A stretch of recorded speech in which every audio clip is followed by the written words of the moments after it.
So within the second recording all about confidence, I'm going to talk to you about Vealey's sport confidence theory. And Vealey, and by the way, this is a relatively recent theory. I believe it was published in 1986, so very recently if you're as old as me. Probably before most of you are born, but you get my idea. So relatively recent in terms of some of the theories that we look at. So Vealey really kind of that rhymed, didn't it? Vealey really, quite like that. Vealey came up with a couple of sort of notions of sports confidence. I'm going to describe those to you first of all. The first thing that Vealey suggested was that we have some kind of innate, natural, stable, enduring form of confidence. And he called this the trait sports confidence. Let's write that in first of all. The trait sports confidence. Okay, and Vealey produced a very nifty little acronym for this, which is what I'm going to use for the rest of this particular recording, and he referred to it as the SC trait. The SC trait. And as I said before, descriptions of this trait sports confidence, very much like our trait theory of personality or of aggression or of leadership, it's all about that sort of notion of long-term, natural, innate, born with stable, enduring kind of confidence, right? You're either a confident person at birth or not. Make up your own mind whether you think that's kind of a realistic sort of thing. I have my own view on it, but certainly in terms of Vealey's perspective, he argued that this thing was real, right? But he also argued that we have something, and that was meant to be green because I want to do it that way around. We have something called the state sports confidence. The state sports confidence.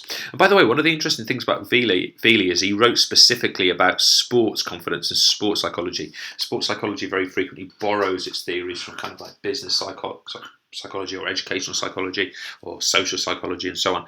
So this state sports confidence is called, predictably, the SC state. So again, another acronym that we're going to kind of use to describe that concept. So in this case, it's confidence, which in my video with Badura, I talked more about sort of self-efficacy, right? It's that sort of concept. It's a state-specific form of confidence. In other words, it's confidence that is learned. We learn this level of confidence in a particular scenario. It's something that can change, and it actually directly influences our technique. So again, I used Claire Taylor relatively recently in another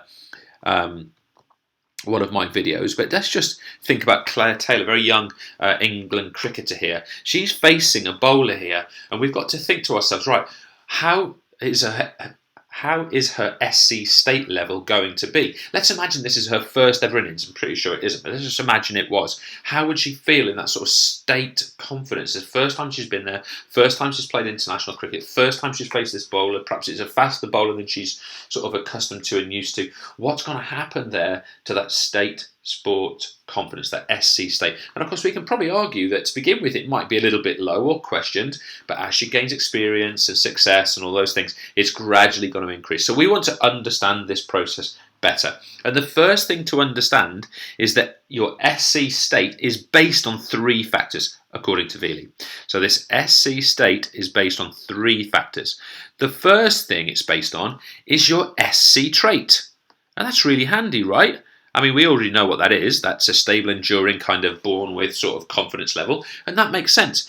How confident you are as an individual will affect your state sports confidence in this context. The first time I faced this bowler, the first time I played international cricket, that's going to be affected by your sort of global confidence, right? That sort of makes sense. So that is affected. Secondly, it's also based on the objective situation. Okay, that's quite a big term for something that's actually quite a simple concept. Objective situation. And that is to say, the objective situation is, how hard is it